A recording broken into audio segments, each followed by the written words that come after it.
पटना के पीएमसीएच लापरवाही मामले पर बड़ी कार्रवाई। पीएमसीएच के सुपरिंटेंडेंट ने लिया बड़ा एक्शन। हेल्थ मैनेजर अंजलि कुमारी को किया बर्खास्त।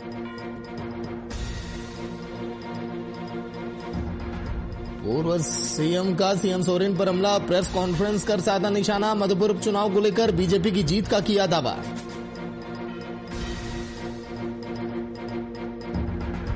राज्य पुलिस के हाथ लगी बड़ी सफलता। पुलिस ने हत्याकांड का किया खुलासा। एसपी नौशाद आलम ने प्रेस कॉन्फ्रेंस कर दी जानकारी।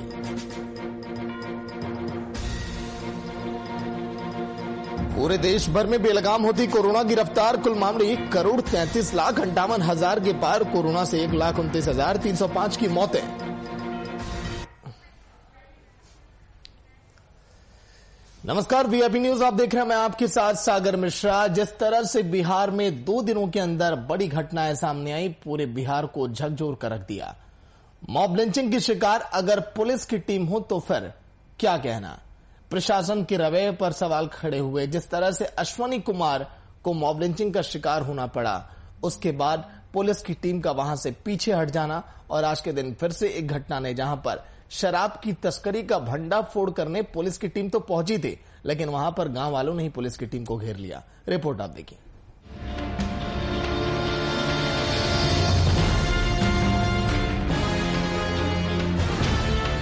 सीतामढ़ी में दरोगा की हत्या, फिर किशनगंज के थानेदार की पश्चिम बंगाल में हत्या, और अब कटिहार। जी हां, लगता है कि बिहार में खाकी खतरे में है। सीतामढ़ी की तरह ही कटिहार में भी शराब माफिया पुलिस क्या कानून को ही कुछ नहीं समझते हैं। पश्चिम बंगाल की सीमा से सटे बारसोई थाना क्षेत्र के रघुनाथपुर में शनिवार शाम को पुलिस की एक टीम जब शराब माफियाओं के खिलाफ छापेमारी करने गई तो वहां पुलिसकर्मी को देखते ही ग्रामीणों की भीड़ ने उन्हें घेर लिया। पुलिसकर्मी जब तक कुछ समझ पाते तब तक ग्रामीण उन पर टूट पड़े और उनकी पिटाई कर दी। वीडियो में साफ तौर पर देखा जा सकता है कि किस तरह महिला हो या पुरुष, दोनों ही मिलकर पुलिस कर्मियों के साथ मारपीट करते हुए दिख रहे हैं। पुलिस कर्मियों की इस टुकड़ी में एक महिला पुलिसकर्मी भी शामिल थी, जिसको भी इस भीड़ तंत्र का शिकार होना पड़ा। इस पूरी घटना में 2 पुलिसकर्मी गंभीर रूप से घायल हो गए। घटना के बाद बड़े पदाधिकारी दलबल के साथ मौके पर पहुंचे और घायल पुलिसकर्मियों को अस्पताल में भर्ती करवाया। पुलिस के अनुसार गांव में देशी शराब के अवैध निर्माण और बिक्री की गुप्त सूचना मिली थी। सूचना के आधार पर पुलिसकर्मी छापेमारी करने गए थे और इस दौरान शराब माफियाओं ने पुलिस पर हमला बोल दिया। काली मंदिर के पास कोई संजय नामक आदमी कोई हंगामा कर रहा है। इस पर संजय सिंह और सशस्त्र बल के साथ कार्रवाई होती भेजे थे। वहाँ हमारे पुलिस टीम जाके उस आदमी को गिरफ्तार कर ला रहा था। उसके परिवार के और अन्य लोग पुलिस के साथ झड़प किया और लाने में दिक्कत किया और उसको भगा दिया। इसी बीच थानाध्यक्ष रामविलास सिंह द्वारा स्वयं घटनास्थल पहुंचकर 2 आदमी को गिरफ्तार किया गया। फिलहाल पुलिस ने इस मामले में अब तक 17 लोगों पर नामजद और 15 अज्ञात पर एफआईआर दर्ज कर ली है। वहीं 2 लोगों की गिरफ्तारी भी हो चुकी है, जिसमें एक महिला और एक पुरुष शामिल है। बहरहाल बिहार में खाकी खतरे में है। ये तस्वीरें साफ तौर पर ये दर्शाती हैं कि बिहार में माफिया हो या गुंडे या फिर आम लोगों की भीड़ ही, इनमें कानून का खौफ जरा सा भी नजर नहीं आता है।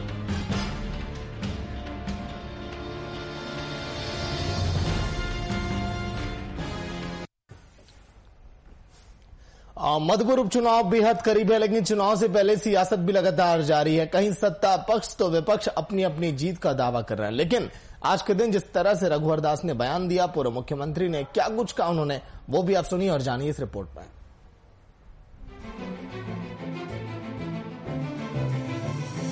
मधुपुर विधानसभा उपचुनाव के बहाने प्रदेश की राजनीति मधुपुर शिफ्ट हो गई है। सत्ता पक्ष और विपक्ष के लिए इस सीट पर जीत दर्ज करना बड़ी चुनौती है। इसी को लेकर दोनों ओर से तमाम सीनियर नेता मधुपुर में कैंप कर रहे हैं। मुख्यमंत्री हेमंत सोरेन खुद मधुपुर में 6 दिवसीय दौरे पर हैं। चुनाव से पहले वे सभी इलाकों में पार्टी के प्रमुख नेताओं और कार्यकर्ताओं को सक्रिय करने में जुटे हुए हैं। वहीं विपक्ष भी कोई कोर कसर नहीं छोड़ रहा है। इसी कड़ी में सूबे के पूर्व मुख्यमंत्री रघुवर दास ने देवघर में मीडिया से बात की, जहां उन्होंने मधुपुर विधानसभा उपचुनाव में एनडीए प्रत्याशी गंगा नारायण सिंह की जीत की बात कही।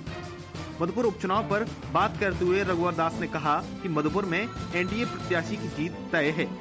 बीजेपी से टिकट कट जाने के कारण राज पालीवाल में भी कोई नाराजगी नहीं है। वो पार्टी के साथ हैं और पार्टी के उम्मीदवार का समर्थन कर रहे हैं। साथ ही पूर्व मुख्यमंत्री ने हेमंत सोरेन पर निशाना साधते हुए कहा कि हेमंत सोरेन सोने का चम्मच लेकर पैदा हुए हैं, उन्हें आंदोलन का ज्ञान नहीं है। भारतीय जनता पार्टी को जिताकर इनको सबक सिखाने का काम करेगा। 14 महीने में यह सरकार पूरी तरह विफल साबित हो गई।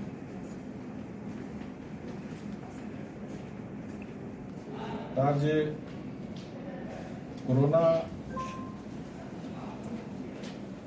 को समुचित ढंग से जिस तरह सरकार को मुस्तैदी से इस वैश्विक कोरोना महामारी के लिए समुचित कदम उठाने चाहिए, उसमें भी सरकार की सक्रिय शामिल है। पूर्व मुख्यमंत्री रघुवर दास ने कोरोना को लेकर भी राज्य की हेमंत सरकार पर निशाना साधा। उन्होंने कहा कि वैश्विक महामारी कोरोना से निपटने के लिए सरकार के पास कोई व्यवस्था नहीं है। पूर्व सीएम यही नहीं रुके, उन्होंने सरकार को कई मुद्दों पर घेरा और कहा कि प्रदेश में लगातार क्राइम बढ़ता जा रहा है। हर जिले से लूट, हत्या, डकैती जैसी खबरें सामने आती रहती हैं, लेकिन सरकार है कि इस ओर ध्यान नहीं दे रही है। पूर्व सीएम ने सरकार के अधिकारियों पर भ्रष्टाचार का आरोप लगाते हुए कहा कि प्रधानमंत्री आवास योजना के तहत भ्रष्टाचार चरम पर है और कहा कि झारखंड में जनता त्रस्त है और सरकार मस्त है। जो हमारी सरकार के समय उग्रवाद अंतिम सांसें ले रहे थे, आज उग्रवाद सर चढ़कर अपराधी गिरोह उग्रवादियों का सरकार का संरक्षण। आज ही मैंने सुबह में समाचार पत्र में पढ़ा, आपके इसी देवघर में आज घटना घटी है। हर दिन, चाहे वो राज्य के राजधानी रांची हो, जमशेदपुर में भी कल 2 इसी तरह छिनताई, चोरी, डकैती, हत्या। समाचार पत्र आप खोलिए तो मैक्सिमम न्यूज या तो हत्या या तो फिर लूटपाट या डकैती। बहरहाल मधुपुर उपचुनाव को लेकर आरोप प्रत्यारोप का दौर जारी है। सत्ता पक्ष और विपक्ष अपने प्रत्याशियों की जीत सुनिश्चित करने के लिए मधुपुर में खूब पसीना बहा रहे हैं। अब देखना होगा कि उपचुनाव में आखिर किसके सर जीत का सहरा बांधा जाएगा। News desk, VIP news.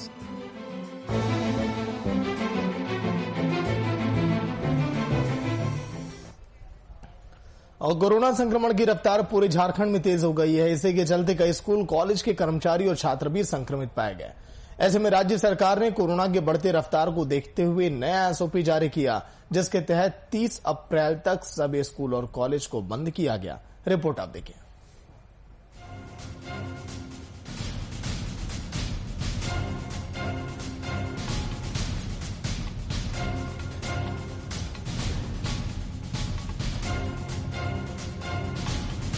Corona की रफ्तार एक बार फिर से तेज हो गई और इसी वजह से सभी स्कूल और कॉलेजों को 30 अप्रैल तक बंद कर दिया गया, जिसके बाद स्कूल और कॉलेजों की ओर से फिर से ऑनलाइन क्लास देने का निर्णय लिया गया। वहीं रांची यूनिवर्सिटी के कुलपति डॉक्टर कामिनी कुमार ने कहा कि बच्चों की पढ़ाई जिस प्रकार से ऑनलाइन चलती थी, उसी रूटीन से फिर से क्लासेज होंगी। जैसे चलता था उसी तरह का हमारा सिस्टम है। जो रूटीन से क्लासेस होती थी, उसी रूटीन से बच्चों की क्लासेस ऑनलाइन होंगी और जो मिड सेमेस्टर के प्रैक्टिकल के एग्जाम्स ऑनलाइन होते थे वो भी उसी तरह से होंगे और मिड सेमेस्टर के आधार पे ही बच्चों को प्रमोशन दिया जाएगा। वहीं इस विषय में डॉक्टर श्यामा प्रसाद मुखर्जी विश्वविद्यालय के कुलपति डॉक्टर सत्यनारायण मुंडा ने कहा कि हमारे यहाँ क्लास होते रहे हैं, जिसमें अलग अलग विषयों का अलग अलग शिफ्ट में क्लास करवाया गया है। कई कोर्स 60 से 70% पूरे करवा लिए गए और इसी आधार पर मिड सेमेस्टर का एग्जाम भी ले चुके हैं। यहाँ पर क्लास होते रहे हैं और हम लोग लेते रहे हैं और जहाँ तक चूंकि 3 शिफ्ट में हम लोगों ने क्लास की व्यवस्था की थी, है ना। जैसे मॉर्निंग 7:30 बजे से, जैसे कॉमर्स है, BBA है, MBA है, BCA है, या तो MCA है, या तो MSc IT है, या तो माइक्रोबायोलॉजी है, इलेक्ट्रॉनिक्स है। तो इसको 3 शिफ्ट में हम लोग ले रहे हैं। तो और अंग्रेजी अगर विभाग है तो लोगों ने कोर्स लगभग आधा से अधिक कर चुका था।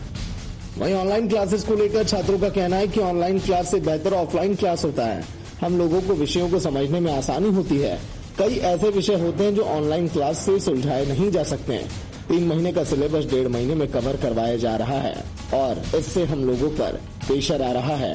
ऑनलाइन पढ़ाई हो रहा है, ऑनलाइन क्लासेस हो रहा है, तो ऑनलाइन भी एग्जाम होना चाहिए, क्योंकि ऑफलाइन एग्जाम होता है तो उस बेसिस पे स्टूडेंट को ज़्यादा समझ नहीं आता है। क्योंकि ऑनलाइन पढ़ाई होता है किसी को मतलब उसमें ज़्यादा परेशानी होता है ना, क्योंकि ऑफलाइन एग्जाम में ज़्यादा प्रेशर रहता है स्टूडेंट सबका और क्लासेस भी वैसा ही रहता है इसी वजह से।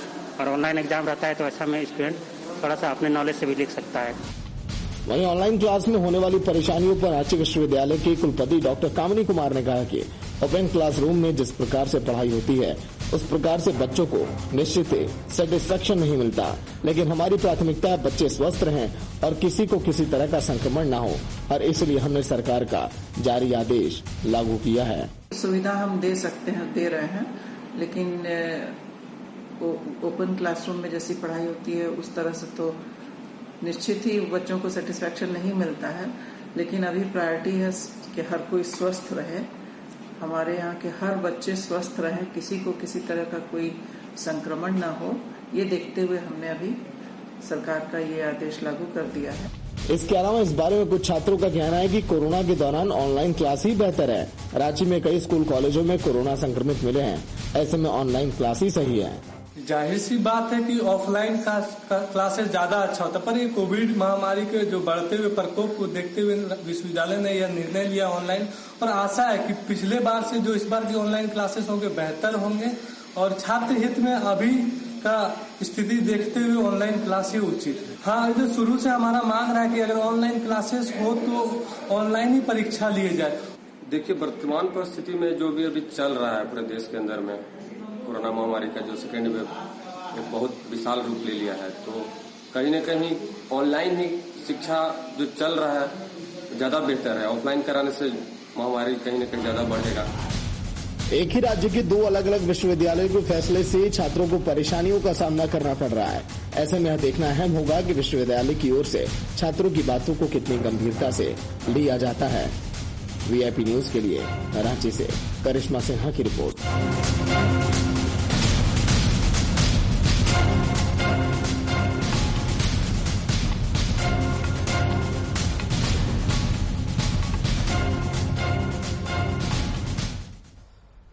कोरोना के मद्देनजर नई गाइडलाइन के मुताबिक लोगों की मॉर्निंग और इवनिंग वॉक पर इसका असर देखने को साफ तौर पर मिल रहा है, और बिहार के सभी पार्क और कई ऐसे केंद्र हैं जहां पर मास्क का उपयोग करना अनिवार्य हो गया।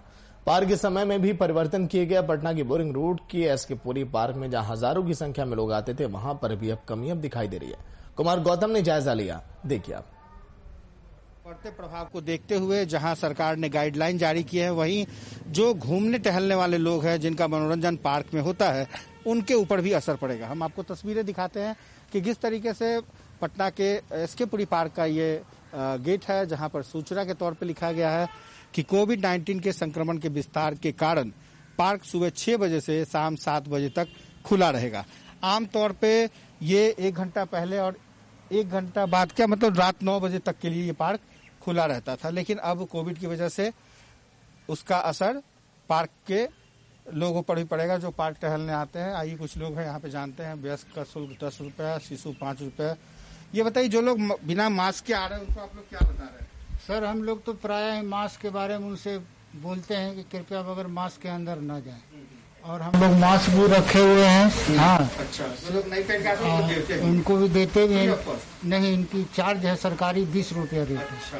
हाँ, तो जो आते हैं उनको हम लोग ऑफर करते हैं कि आप लोग ना हो तो ले, अगर नहीं लेते हैं तो हम लोग अंदर नहीं जाने देते। कोरोना से पहले जो है एक दिन में तकरीबन कितने लोग आते थे और अभी कितना परिवर्तन? कोरोना के पहले सर कम से कम हम लोग 2 से 2,500 हजार आदमी पर डे आते थे, लेकिन अभी रफ्तार 200 से 300 के आसपास गिरावट आई जी, काफी गिरावट आई है। मॉर्निंग वॉकर में भी गिरावट आई है। मॉर्निंग में भी लोग जो है आना जाना बहुत कम कर दिए। अंदर से भय हो गया, डर हो गया इस वजह से बुजुर्ग लोग तो करीब करीब आना बंद कर दिए हैं। कुछ लोग आते हैं और कुछ नवयुवक लोग आते हैं। बिल्कुल, तो कोरोना को लेकर जो एहतियातन है वो भी हम आपको दिखा दें कि गेट पर अगर आप टिकट लेके आएंगे तो किस तरीके से टिकट को बिना छुए फाड़ कर इसी बॉक्स में रखना है। और देखिए अभी आपको हम बता रहे हैं कि देखिए वो मैडम जो है टिकट ले रही हैं और टिकट लेने के साथ ही तस्वीरों में हम आपको दिखाएंगे कि किस तरीके से टिकट ले रही हैं। और टिकट लेने के बाद जो है बिना टच किए कोरोना को देखते हुए मास्क, सैनिटाइजिंग, ये तमाम वो चीजें जो है सुविधा के तौर पे। और चूंकि पार्क है और पार्क में अमूमन सुबह टहलने वालों की भीड़ रहती है, आने जाने वालों की भीड़ रहती है, तो उसकी संख्या बहुत कम गई है कल से, जब से जो नई गाइडलाइन जारी हुई है उसके मुताबिक। तो कह सकते हैं कि कहीं ना कहीं उसका असर जो है राजधानी पटना के लोगों पर देखने को मिल रहा है। और ये असर जो है ऐसे तो मंगलवार को पार्क बंद रहता है, लेकिन सप्ताह में बाकी दिन भी पार्क जो दिन खुलते हैं उसका असर होता है। तो कहीं ना कहीं उसका असर तो पड़ता है, लेकिन सबसे ज्यादा जो मॉर्निंग वॉकर या शाम के वक्त, शाम में कितने बजे तक खुला रहता है? शाम में 7 बजे तक खुलता है। मॉर्निंग में जो है यहाँ के मैन गार्डन में मॉर्निंग में यहाँ पर कम से कम 2500 आदमी आते हैं। इनको गाइडलाइन के मुताबिक बताया जा रहा है कि किस तरीके से, देखिए इन्होंने मास्क भी पहना हुआ है, पूरी तरीके से सैनिटाइज है। मतलब कोरोना का संकट है, कोरोना की वजह से बहुत दिक्कतें हो रही है। तो इन्होंने भी ग्लव्स लगाया हुआ है, तो ये चीजें अच्छी है, लोग समझने लगे हैं। मैडम एक क्या इस बार का जो कोरोना का जो सेकेंड स्ट्रीम है वो बहुत ज्यादा भयानक होता हुआ नजर आ रहा है? हाँ, और इसके लिए हम लोग को सेफ्टी भी बरतना पड़ेगा। मास्क लगाना, सैनिटाइज करना, और कोशिश करें कि अपने हाथों को जितना से ज्यादा ढके हुए रहे, ठीक है, कवर किए हुए रहे, ताकि हम लोग जो दूसरा स्ट्रोक से है वो हम लोग उससे बच सके। और लोग इसको बिल्कुल भी एकदम लाइटली ले रहे हैं, और लाइटली लेने के चलते आप देख ही रहे हैं कि कोई भी बच नहीं रहे हैं। इसीलिए मैं ज्यादा से ज्यादा यही बोलूंगी कि लोग ज्यादा से ज्यादा मास्क का उपयोग करें, सैनिटाइज करें, और कोशिश करें कि हाथों को भी अपना कवर करके रखें। दैट मीन्स ग्लव्स पहने या कुछ भी, ज्यादा से ज्यादा अपने शरीर को कवर करके रखें, तभी वो इस दूसरे वाले स्ट्रोक से वो बच सकते हैं। आपको लगता है इस बार का जो सेकेंड स्ट्रीम है वो संक्रमण का जो चेन है वो टूट पाएगा? अब ये तो देखिए, ये सिर्फ सरकार नहीं कर सकती है, इसमें सबसे पहले लोगों को जागरूक होना पड़ेगा। क्योंकि सरकार तो एक रास्ता दे सकती है, दिखा सकती है, लेकिन लोग यहाँ के मानते नहीं है, ना मास्क पहनते हैं, ना सैनिटाइज करते, किसी भी तरीके का रूल्स एंड रेगुलेशन जो होते हैं वो फॉलो नहीं कर रहे लोग। तो जब तक लोग जागरूक नहीं होंगे तब तक सरकार अकेले इस मामले में आगे नहीं बढ़ सकती है। सब चीज थोप दिया जा रहा है कि सरकार ऐसा करेगी, सरकार ऐसा करेगी। सरकार कब तक एक एक आदमी को रोड पे जा जाके तो देख नहीं सकती है, या पुलिस को बोला जा रहा है। यहाँ तो 7 बजे तक शॉप भी बंद करने के लिए बोला जा रहा है, लेकिन देखा जाए तो 75% शॉप बंद हो रहे और 25% जो शॉप बंद नहीं हो रहे। अब एक एक जगह, एक एक मोहल्ले जाके तो पॉसिबल नहीं है। अब कोचिंग संस्थान को भी बोला नहीं होगी लोगों के अंदर, तब तक लोग जागरूक नहीं होंगे तब तक पॉसिबल नहीं है। और सारा चीज हम लोग उन पे थोप नहीं सकते, ये लोगों को समझना होगा, तभी ये संक्रमण पहले की तरह टूट सकता है, नहीं तो फिर पॉसिबल नहीं है। बिल्कुल, थैंक यू। तो देखा आपने कि किस तरीके से संक्रमण का जो चेन है, मतलब चेन का जो संक्रमण है वो जब तक ब्रेक डाउन नहीं होगा, यानी कि जब तक वो चेन टूटेगा नहीं, तब तक परिस्थितियां और स्थितियां ऐसे ही अनुकूल बनी रहेगी कोरोना के लिए। इसलिए बिहार के तमाम लोगों से अपील है कि वो इस वक्त अगर मास्क ना पहन रहे हो तो मास्क जरूर पहने, सैनिटाइज करें और ज्यादा कोशिश करें कि घरों में रहें, क्योंकि लॉकडाउन से पहले यदि आपने अपने आप को लॉकडाउन कर लिया तो उससे बेहतर स्थिति हो ही नहीं सकती। सहयोगी सप्तऋषि के साथ कुमार गौतम, VIP न्यूज पटना। और बख्तियारपुर की खबर अब आप देखिए, जहां पर चिरैया रूपस पंचायत के 100 से अधिक घरों में आग लग गई। वहीं इस घटना की सूचना पुलिस को दी गई। मौके पर पुलिस और दमकल की टीम पहुंची और कड़ी मशक्कत के बाद आग पर काबू पाया गया।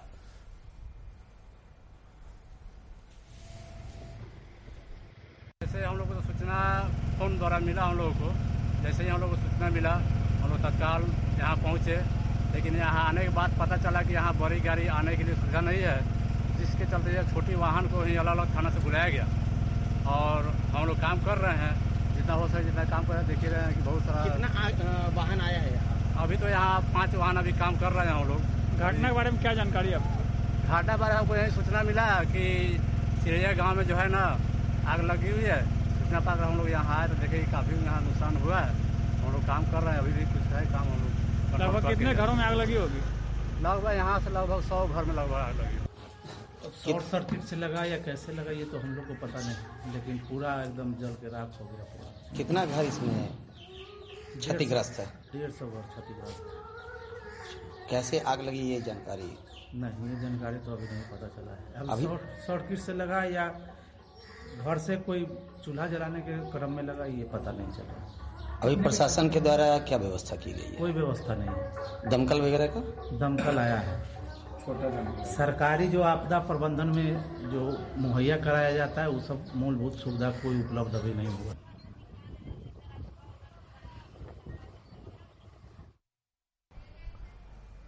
प्रयागराज में तेजी से बढ़ रहे कोरोना वायरस को देखते हुए लोगों को सैंड आर्ट के जरिए पुलिस के द्वारा किए जा रहे कार्य को अब दर्शाया जा रहा है, दिखाया जा रहा है। संगम नगरी प्रयागराज के संगम तट पर रेत के जरिए ये कला की प्रस्तुति की गई।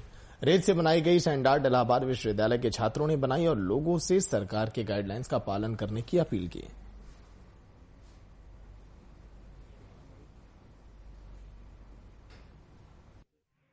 आज सर हम लोगों ने सैंड आर्ट किया है जो कि कोविड पे है। देखा जा रहा है सर कोविड अपने देश में दोबारा से अपना आतंक फैलाना शुरू कर दिया है, तो आज हम लोगों ने वो सैंड आर्ट किया है। लोगों को अवेयर करना चाहा है कि मास्क लगाएं, सोशल डिस्टेंसिंग का पालन करें। साथ में हम लोगों ने उत्तर यूपी पुलिस को भी एक मनोबल बढ़ाने के लिए उनका सैंड आर्ट किया है, जो वो लोग अपनी जान जोखिम में डाल के लोगों को अवेयर कर रहे हैं। तो आज सर हम लोगों ने ये अवेयर करने की कोशिश की है कि कोरोना से बचें और अपने देश को कोरोना से मुक्त करें। अपने सामाजिक सरोकारों को बहुत ही बखूबी प्रदर्शित किया है। उन लोगों ने एक बहुत ही समसामयिक मुद्दे को, जिस कोरोना महामारी को लेकर के पूरी दुनिया पीड़ित है, उसको लेकर के यहाँ के कलाकार के जो मन में आई है जो बात, खासतौर से पुलिस डिपार्टमेंट किस तरह से कोरोना की चुनौती को सामना कर रहा है, किस तरह से लोगों को अवेयर भी कर रहा है, साथ ही साथ लोगों के साथ अपनी संवेदना के साथ जुड़ते हुए अपना कार्य कर रहा है, मास्किंग का कार्य कर रहा है, लोगों को अवेयर करा रहा है। उन सब चीज़ों को यहाँ पर फाइन आर्ट्स के इन विद्यार्थियों ने बहुत ही खूबसूरती के साथ यहाँ पर उकेरा है। कोरोना का जो दूसरा लहर है वो पूरे देश के लिए निश्चित रूप से बहुत ही भयावह है और इसके लिए ये जरूरी है कि प्रशासन जितना अपने स्तर से पहल करे, इसके साथ समाज के जो अन्य लोग हैं, कलाकार हैं, साहित्यकार हैं, ये भी आगे आकर के इनको भी जन जागरूकता फैलानी चाहिए। और यहाँ के आर्टिस्टों ने, अजय, मनोज और इनकी पूरी टीम ने यहाँ पर यूपी पुलिस के सहयोग से, प्रयागराज पुलिस के सहयोग से समाज को बहुत ही एक अच्छा संदेश देने का प्रयास किया है। रायबरेली लालगंज के रेल कुछ फैक्ट्री में स्वास्थ्य विभाग की लापरवाही सामने आई, जिसका मिशन योगी अगेन के जिलाध्यक्ष हर्षिता सिंह ने वीडियो बनाकर सोशल मीडिया पर वायरल किया। लालगंज L2 हॉस्पिटल में सफाई और स्टाफ की कमी के कारण कोरोना का इलाज करा रहे एक व्यक्ति की जान चली गई।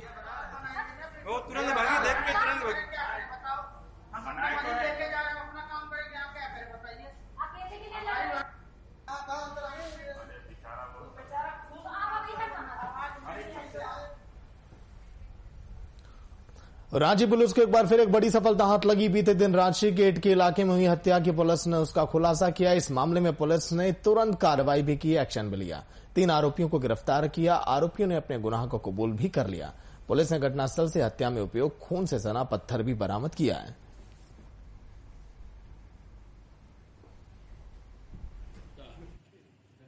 तीन लोगों को हमने डिटेन किया है, अबुलैस आलम, मोहम्मद कैफ और अरसलान अंजर। ये तीनों ने तो हम लोग को डिटेन कर लेंगे। इसने अपने इकबालिया बयान में बताया कि चूंकि हम लोग गांजा पीने के क्रम में ये विवाद हो गया था, झगड़ा हुआ था। हम लोग और इसमें तहकीकात करें कि आखिर वास्तविक स्थिति क्या थी। चलिए, इसके साथ इस बुलेटिन में इतना ही। देखते रहिए VIP न्यूज। नमस्कार।